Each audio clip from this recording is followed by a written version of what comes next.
Good morning, everyone. Good morning, good morning, good morning. Okay, I had to get my connection together. Good morning, everyone. Come on in the room. I'm excited this morning because I have some good stuff I want to share with you. And that is a snippet of my newly released book, Make Up With Yourself. Don't Just Look Beautiful, Be Beautiful. I think it's to me, and of course I could be biased, but to me, I think this is one of the most necessary books right now that has been released. And I want you all to get a snippet of it. Those of you all who have purchased the book, I want to thank you very much so from the entirety of my heart. Good morning, Terrelyn. I want to thank you for your support and for purchasing. Hold on, let me turn this down. Let me turn this down. Okay, I want to thank you all for your support and for purchasing and things of that nature, because number one, you didn't have to, but number two, when you did purchase, you read, and when you read, you were blessed thoroughly. And that is the goal. This is not me personally. If you know me as an entity, as a brand, or even as an author now, you know that everything that I do, of course, is in purpose and on purpose. Hello, good morning, Skylar. Everything that I do is in purpose and on purpose. And I don't do things just for the sake of doing it. I'll say that. I do things for a specific reason, and I do things when I'm led to do them. I don't just jump out there just for the sake of jumping out there. Those of you all, again, who know me, then you know that that's how I roll. Okay? Good morning, everybody. Thank you for coming in. And if you would, do me the favor and the honor of sharing, please and thank you. Yeah, I do things for a reason, and I release items and product and things like that for a reason. There's so many things that I could be doing, so many more things that I could be doing, because I'm thankful enough to be given the gift, and the ability to do a lot of different things, and I thank God for that. Okay, but at the same time, what I like to do is do things purposefully. Okay. I like to do things purposefully. And in this book is something that, hello, you all. Hello, Clarice. Hello, Sarita. Hello, Akili. How are you, my loves? Aquila, how are you? Fida, how are you? Thank you all so much for tuning in. I do appreciate you. I want to share the gift of Make Up With Yourself. Good morning, Jermaine. Good morning. Hey, Brandy. Yeah, I wanted to share the blessing of this book with you all, because man, when I tell you, it took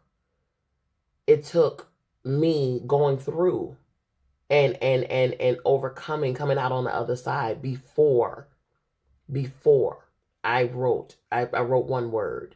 I myself had to go through the process. One thing about it is, even down to any services that I render in my businesses or whatever the case, it's proven on me first. And again, you all know that. If you know me, you know that. It's proven on me first. Okay?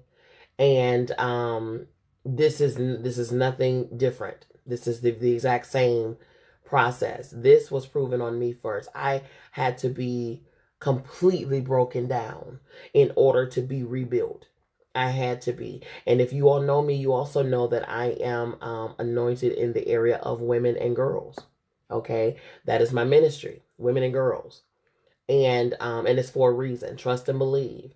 It's for a reason. So I wanted to share this information with you. Again, for those of you all who read the book, my newest release, Make Up With Yourself.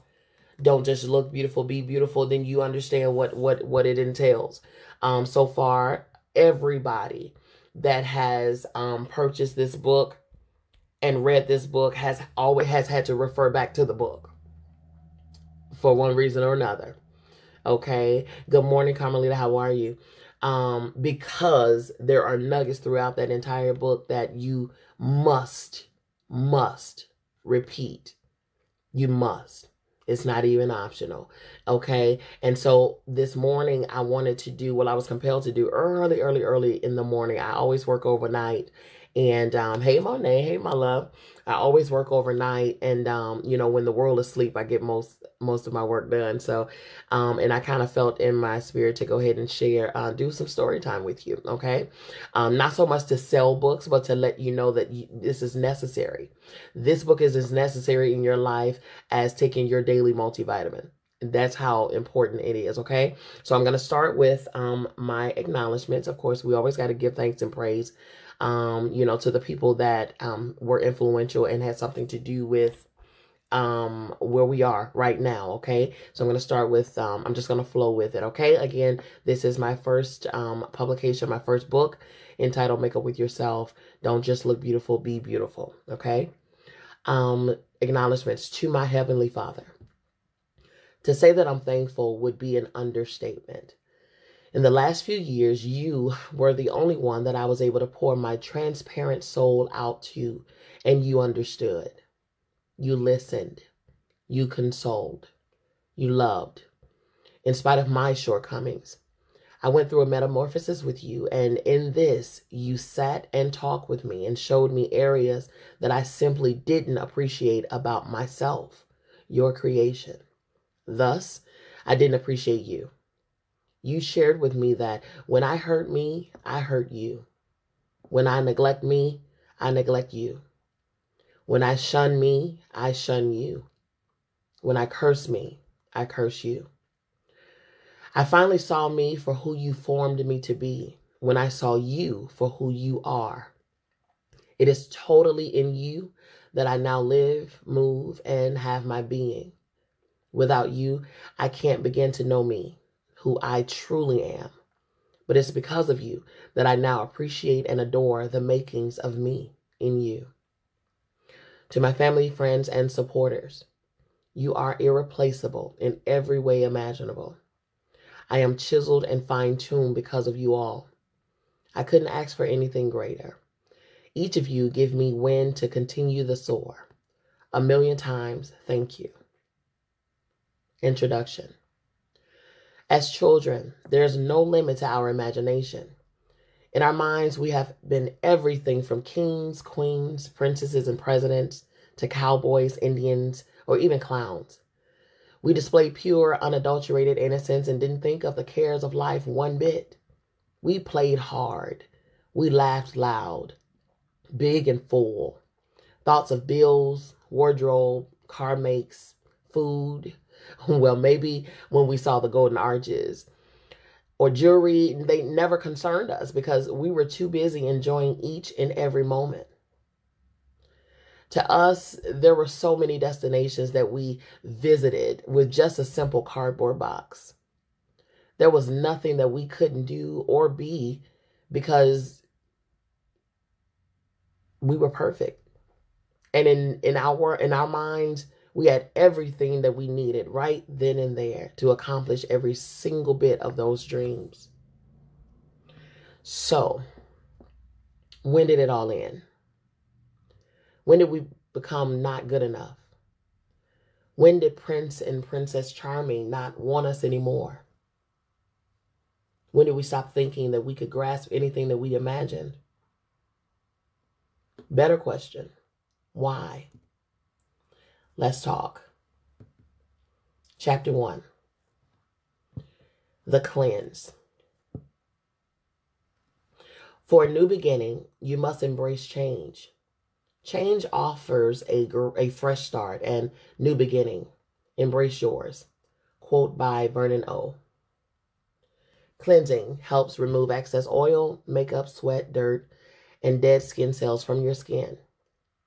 It refreshes your skin and gives your complexion a chance to breathe. It also creates a clean foundation for you to apply products like face moisturizer or makeup. Chapter. Life is hard. Period. There's nothing easy about it. From the moment we're born up until the day we leave this earth, we experience so many ups and downs. Most of us experienced traumatic childhoods, while others had it made. As a child, I experienced some wonderful moments that I will always cherish. However, I've experienced some of the worst moments that had me scarred for years. So much so, I thought I'd never recover from the damage that had been done. On October 5th, mind your business. I was born to my mother and father, Derek and Joy, my dad's first daughter and my mother's first living child, both having had very different upbringings. Dad, born in Chicago, Illinois, and Mom, born in Clarksdale, Mississippi. Their introduction to life was not the most seamless. Thankfully enough, they both have conquered through those hardships and are opposite of where, according to society, they should be. But it took quite a bit of work to get there. My dad, black male from South Side of Chicago, surrounded by gangs, drugs, and alcohol, one of 12 children born to his parents. They raised him and his siblings the very best that they could. However, there were vital components that my dad lacked that caused some of his life decisions to be what they were. My mom, black female from the sticks of Mississippi, whose dad passed away when she was only 9 years old, raised by a widowed mother with 5 other siblings. Her mother worked tirelessly to ensure that she could provide for her children. That often meant that her children had to be left with family in order for her to attain work positions and or opportunities that would allow her a leg up out of her situation. Although difficult, she did everything that she had to do, which was whatever she needed to do to provide. Which, oftentimes it meant, going without so that her children can have. Which is the story of most single mothers nowadays.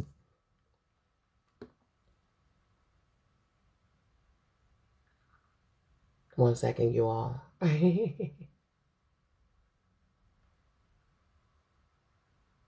Okay. Without disclosing all of my family's details, there were many unfortunate experiences that both my parents lived through as a result of their parents' actions and or habits that they naturally inherited without even trying. Now, both my parents, having had 2 separate upbringings, 2 separate geographical locations, 2 separate sets of parents with 2 separate sets of traits each, meet each other years later and birth me. And guess what I was given? You guessed it. I inherited the actions and habits of 4 grandparents that was passed to my 2 parents, and along with their own individual actions and habits, passed those actions and habits to me, therefore resulting in a big pot of what the hell is going on around here. Do you see where I'm going with this? I struggled with drinking early on in my teen years, not knowing that both of my grandfathers struggled with alcoholism. But here's the catch. I wasn't around either one of them long enough to have picked up those habits naturally. No. I struggled with anger and rage very early on in my childhood, not knowing that I had grandparents that struggled with anger and domestic violence. But the catch is, yep, I was naturally given these traits. How, you ask? By way of bloodline, generational curse, insecurity, exaggerations or gift of gab, lack of affection, constant defensiveness and offense, always feeling alone, feelings of having to be on guard, never allowing anyone to get near me, you name it, I struggle with it.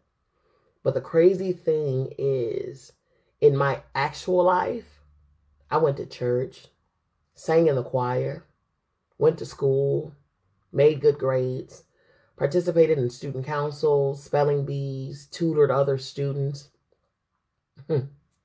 was often an exemplary student, never went to jail, never did drugs, nothing heavy at least, and was there for my family a great bit of my life.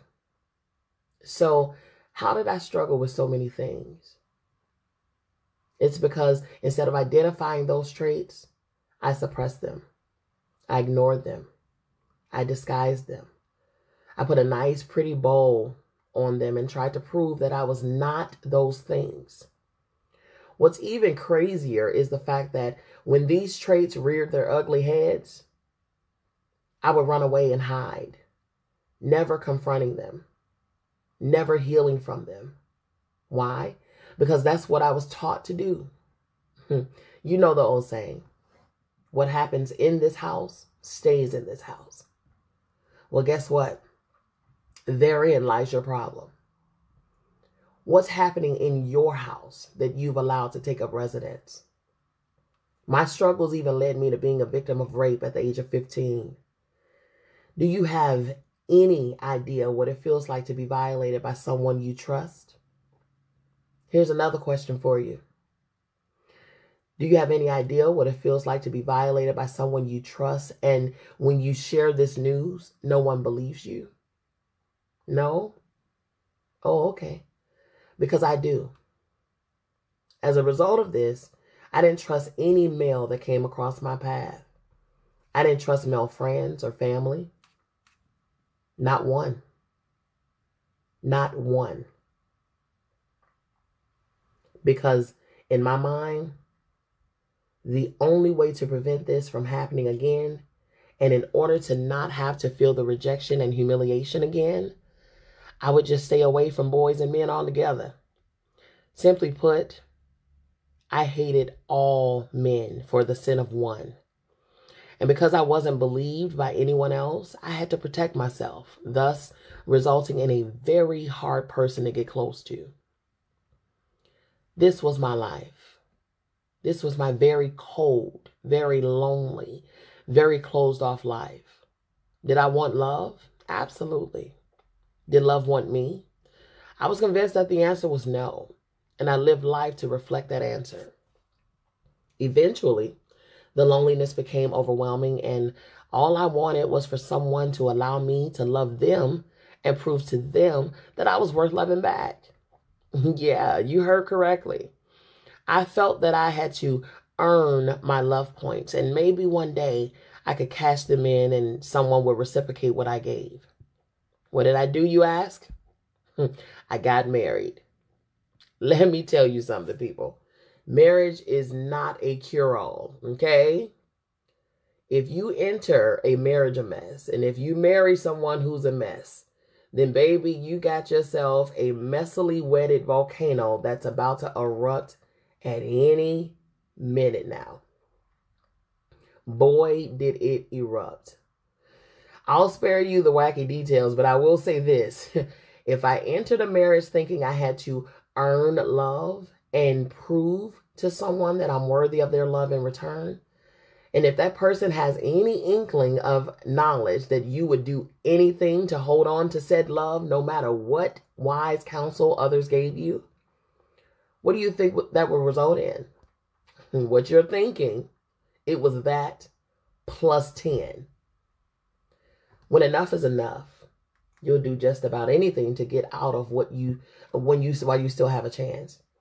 I did just that. I had no peace. I had no joy. I was not happy. I was battered. I was a shell of a human being.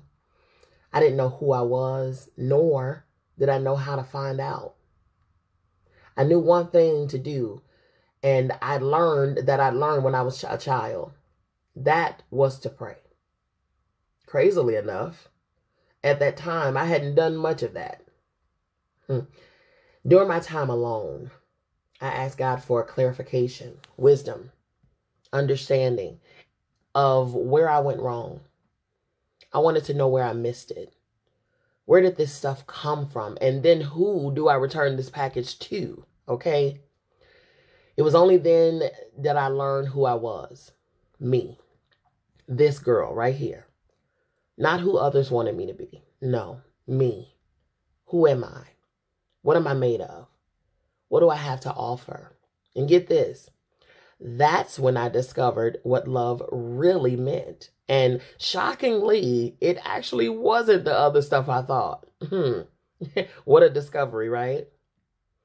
During this time, I had to really face all of those hard areas. You remember all of those habits and traits that I inherited from my grandparents and my parents. Now they're joined with my own habits and traits that I had learned over the course of my life. And yep, I had to confront all of the ugly, all of the filth, all of the nasty, all of the stinking areas that I had knowingly and unknowingly. Oh yeah, there are things in there that you don't even know exist yet. Oh, but it's there, love. When I face these things, acknowledge them, own them, repented for them. One of the hardest things to do was to repent to me. I had to apologize to myself for putting me through the things that I did. I realized then that I didn't know love at all. So how was I so eager to give it away? You know love when you can love God and then yourself. No one can love you if you can't, dear.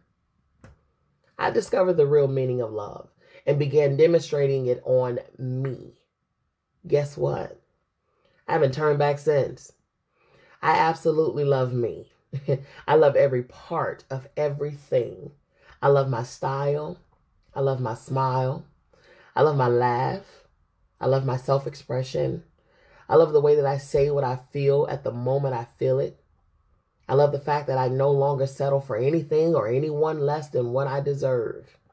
I love the fact that I can identify who and what is no longer right for me, and I do something about it right away. I love my authenticity to the core. I love my love for truth, and most of all, I love my ability to love both myself and others genuinely and purely, asking nothing in return. Do you love you truly? Have you mistreated yourself by allowing others to mistreat you? Have you abused yourself? Do you know that you're deserving of true happiness? Do you know that you can have real confidence and not false confidence, pretending to be something that you're not? Honestly, no one can answer these questions for you but you. But it's going to take you being 100% honest with yourself. Remove the old dirt. Remove the filth. Face yourself. Acknowledge what you've done. Repent and receive your forgiveness. It's time for a clean start. You have some building to do. And that is the end of chapter 1 of my book, Make Up With Yourself. Don't just look beautiful, be beautiful. Hello, everyone. I see you all out there. Yes, Kim, that was an excerpt from my book. Yes, it is. Yes, it is. Thank you all so much for tuning in. Clarice said, yes, I do, but God is great and he loves me. Yes. Nancy says, hey, Nancy, she says, thank you for sharing your story. I think we can all see pieces of ourselves. Absolutely, absolutely, absolutely. Yes. Yeah. And so you guys, thank you, Derica. Thank you so much. Like I said, I wanted to read the book because it's a misconception that the book is about makeup. It's definitely not about makeup. Of course, you all know that I am a licensed master cosmetologist and I'm a certified makeup artist, L'Oreal makeup artist. However, that has nothing to do with making up with you. Nothing. Makeup in itself is an external, remedy. Making up with yourself is an internal remedy. It's an internal makeover, and it took me going through this process on my own in order to be able to convey to others how to do it. I'm never that one that's going to say, well, I had to figure it out on my own and you got to figure it out on your own. That's on you. That's your problem. No, no, no, no, no, no. We go through so that other people don't have to. You know what I mean? And so that's what it was for me.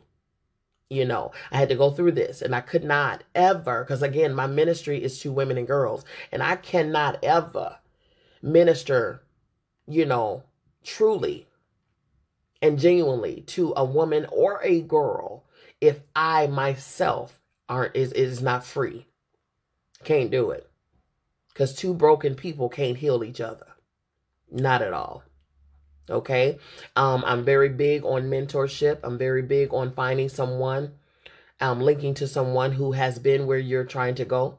I'm big on that. A lot of things that we have gone through in our lives.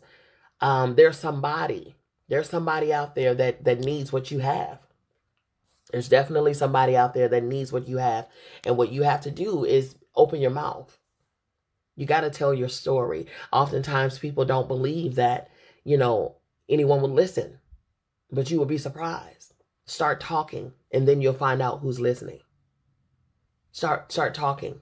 Start sharing, and then you'll find out exactly who needed that antidote that you had in your mouth the entire time. Again, the Bible talks about how the people of the world are waiting for the children of God. They're waiting. So my question to you all, and I say this often, but my question to you all is this: how long will you have them waiting? How long? Katrina says your story is the answer to someone else's problem. Absolutely. I'm very, very grateful to know that everything that I have to offer is an answer to somebody's problem. That's what our lives should be. Our lives and the things that we do with our lives should always be a solution to a problem. Instead of repeating the problem, be the solution. Become the solution. Even if you didn't have it, if you didn't have something coming up in your life, that doesn't mean that you perpetuate the problem. That doesn't mean that you continue the process. No, you become what you needed. Bottom line, you become what you needed. You become that. Be the change that you want to see. And that's, and we've made it a cliche. Everybody, it quotes well. Okay. It quotes well, but how many of us are actually doing it? That's the thing.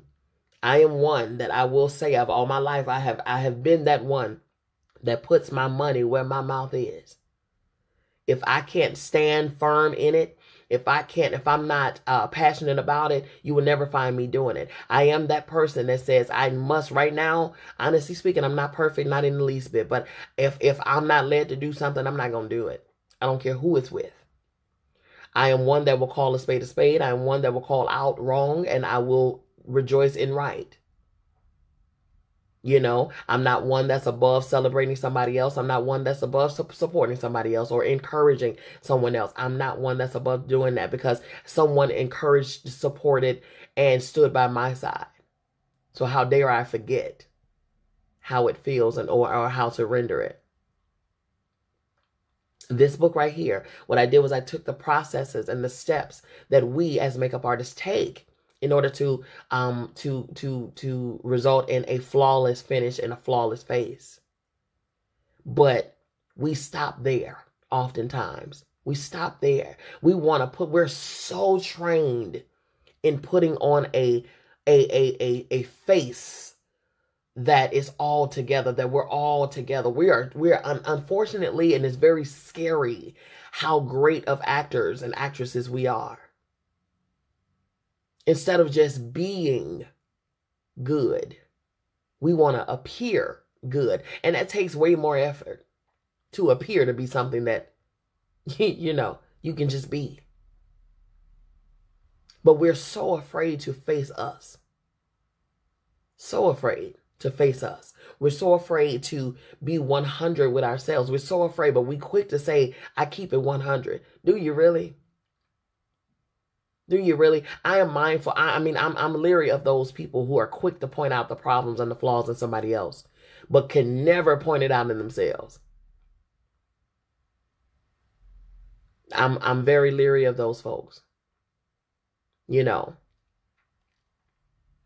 I have there's a saying in business that I learned over the course of these last few years that Instead of saying it's not personal, it's business, the saying is it's not business, it's personal. Yes, ma'am, Derica. Inbox me your full information, your name, your full, well, I don't have your name. I have your name, your mailing address, and your email address and phone number so that I can send you out an invoice. Anybody who is interested in purchasing the book, go ahead and inbox me your full information. That's if you want a signed copy. Hello, Latrice. That's if you want a signed copy, an autographed copy. Me personally, I autograph. There is no stamp. I sign it myself. And I give you a personalized message from me to you. I'm careful to hear, what you need to hear. And I customize every quote, every inscription to you. Okay. I'm very, again, I take you all, I hold you all near and dear. I really do. So that's the thing for me. I'm real big on practicing what you preach. I've never been one to be a phony. I don't know how to be fake. I don't know how to be phony. I think even when I was younger, I would often hear the phrase "fix your face," fix your face, because what I'm thinking and feeling, it reads on my face. It reads in my body language. It will be out of my mouth before I know it. Whatever I'm feeling or thinking, it's in the air because I have released it out of my mouth. Oftentimes I would get in so much trouble for talking too much and just saying whatever, but I have always been a person. I was a child that was true to my feelings. I was a teenager that was true to my feelings. And I'm an adult that is true to my feelings. Like I said, and you'll if you have the book, you'll see throughout the book that, that was considered a flaw when I was younger, because there was an old saying, you do as I say and not as I do, or, if you had an opinion, then that type of thing where children were muffled, to say the least. We were told to, quote unquote, stay in a child's place. But see, that's the thing. That's the mistake. That's the mistake, because as children, we're already children. They're not raising us as children. They're raising us as adults. We're already children. So they're not raising children. They're raising adults. And what's instilled in you as a child is what you'll reflect as an adult. So the reason I focus on young girls while they're young girls is because a hurt young girl becomes a hurt woman. A hurt young girl becomes a hurt woman if those problems are not targeted. A temporary matter becomes permanent the longer you let it sit. And the older we become, y'all know how it goes.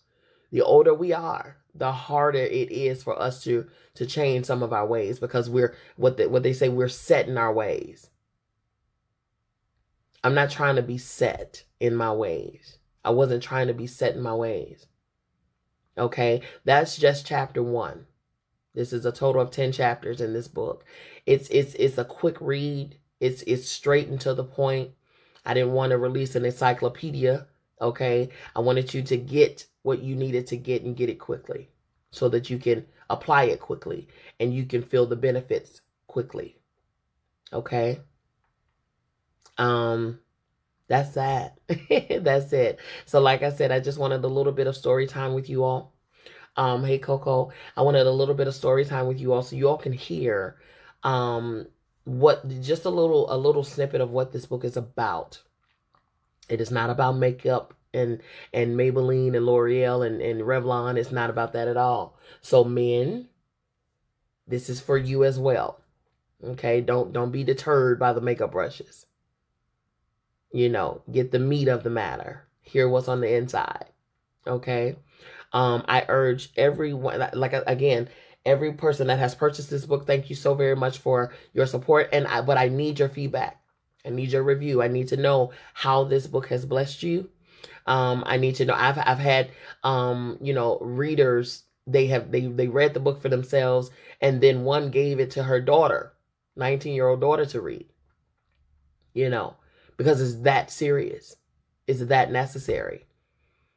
I know for a fact every person needs this book, but every woman for sure needs this book. And that is no exaggeration. We do. I have some readers that have they got this book, carrying it around with them in their purse. Because there are some opportunities that might arise throughout your day that you just need to refer back to the book and just be reminded of who you are and what you don't need to settle for. You know what I mean? Ridiculous. I have a group on here. It's a private group of a few ladies that has become my virtual sisters, so to speak, or virtual daughters. And yes, definitely thought provoking. That is very true, Katrina. Very true. To the point where I myself, I've read this book since the release. I've read this book easily 5 or 6 times already for myself. We have to. That's the same thing with the Bible. You can't just read one scripture and think you got it. You know what I'm saying? For the first time, you can't do that. You got to refer back to that thing. You got to continue to meditate. You got to mutter. You got to repeat. You have to say out loud. You have to say in your spirit. You have to, in order for it to be applied holistically, you have to repeat it so that it can stick. And I myself have to do it.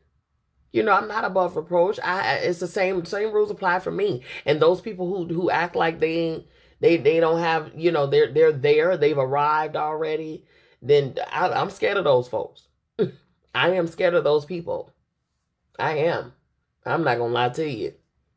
Because if you've arrived, then honey, listen, go ahead and ascend into your heavenly place and, you know, have fun. But those of us down here, we still got work to do. Every day of our lives, we have work to do. Even Paul said in the Bible, he had to die daily. Daily, he had to kill his flesh. Every single day, because every single day there's something that's going to come up, guaranteed. I don't know where you at. I don't know what your life entails, but I know every day there's going to be something that's going to come up to cause you to have to go back to who you once were. But there's always a choice. There's a choice there. There's a choice to go towards the issue or walk away from the issue. There's a choice to become offended or not to walk in offense. I learned this from my pastor. To be offended, you have to take offense. Okay, which means there's an action on your part. You have to physically grab it and take it. You have to take offense, which means that you don't necessarily have to take it. You can leave it where it is. You can leave it where it is. Okay, so there's so many in this life. We have choices. Every morning, right? None of us have arrived. Every morning, we have a choice. When we wake up, we have a choice on whether we're gonna have a good day or a bad day. I no longer say have a good day. I say make it a good day, because it's gonna take some action on your part. Trust me. Because again, there are going to be some additives throughout your day that's going to try to cause your day to go awry. You have to make it a good day. Cindy Trim, I'm not sure if you all are familiar with her, but she has a book called Commanding Your Morning. Command your morning. You have to declare to your day that you will be good. You got to declare to your day that you will be prosperous. You will be productive. You got to say it to your day. You got to speak to your day. And then you got to speak to yourself. This day I will be productive. This day I will be in good spirits. This day I will remain in joy. This day I will be. You have to say that. You have to say it out loud so that your own ears and spirit can hear it. Otherwise, you will go according to how the day wants you to go. You are the authority in this situation. Take authority and command your day. Choose to be happy. Choose to be joyous. Choose to be plentiful. Choose to be in faith. Choose to walk in love. Choose to be, you know, choose. You have to choose. You have to make a quality decision to live your very best life and not just sing the song. Actually live it. Live it. Even in quarantine, live your very best life. See the glass half full. In this quarantine, a lot of people are complaining about having to be at home. Oh, I'm bored. Oh, these kids. Oh, this and then the third. I urge you all, if you have not checked out the Getting Down to Business with Mz Bee live from this past Thursday, I urge you to take a listen to it. Take a listen to it, because it is a testimony as well as a paradigm shift, you know, tool. Okay? You got to take a listen to it. There's two different ways that you can see everything. You can see this as you being locked in and tied up and tangled up and you're just restricted and all of this stuff. But it's another thing. It's another way to see it. Okay? Kim says, speak over speak over yourself in the same manner you speak over your life. Absolutely. Speak over your day. In the same, I'm assuming you're saying day, life, whatever. You speak over anything that you got in the same manner that you speak over your life. You know? Whether you think you can or whether you think you will or whether you think you won't, you are right either way. Because you are the captain of your ship. You're driving the car. You are. You're shifting the gears. It's up to you. You know, that saying, well, they made me and they made me and they made me do this. They made me lash out. They made me. No one makes you do anything. You do have a choice in all of the matters. You have a choice. Choose life. Huh? He said, I place before you life and death. Choose life so that you and your seed may live. Choose life. Choose joy. Choose happiness. Choose peace. Choose love. Choose restraint. Huh? For some of these folks that just, you know. Choose restraint. Because everything that you want to say don't require saying. Okay?